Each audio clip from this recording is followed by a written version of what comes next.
भाजपच्या सुजय विखेंनी काँग्रेसच्या बाळासाहेब थोरात यांना थेट आव्हान दिलंय। संगमनेरकरांना विकास हवा असेल तर त्यांनी आपल्याला निवडून द्या असं आवाहन थोरात यांनी केलंय।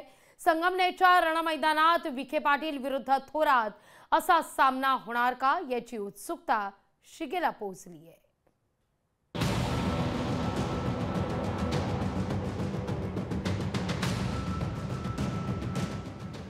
विधानसभा निवडणुकीत संगमनेरमध्ये सुजय विखे पाटील विरुद्ध बाळासाहेब थोरात असा सामना होणार हे जवळपास स्पष्टच झालंय।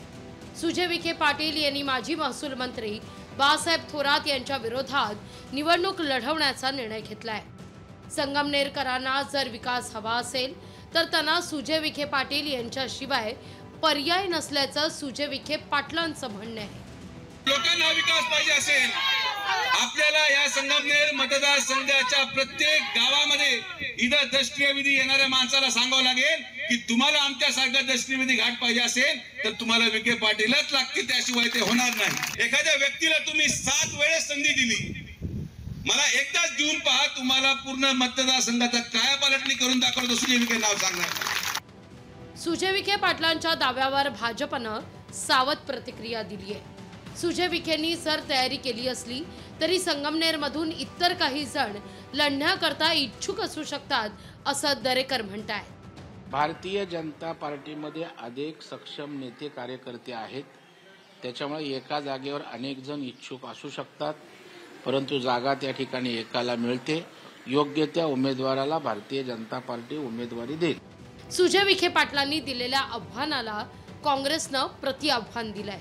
काँग्रेसचे नेते बाळासाहेब थोरात यांच्या विरोधामध्ये सुजय विखे पाटील हे निवडणूक रिंगणात उतरण्याच्या तयारीमध्ये कसं बघता? आता जनता पराभव मला पूर्ण खात्री आहे की संगमनेरची जनता जी आहे ना, मी संगमनेरला जाऊन आले, संगमनेरची जनता आहे ना ती बाळासाहेबांच्या कुटुंबासारखी आणि कुटुंब प्रमुख म्हणून त्यांना ती आशीर्वाद देईल। सुजय विखे पाटील हे जे ठरवतात ते करून दाखवतात।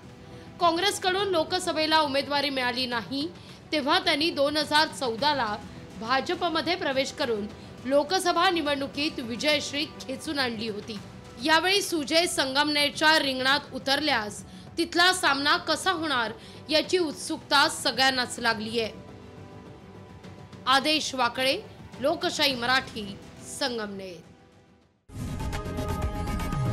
लोकशाही मराठी ऐका, पहा, जागरूक रहा।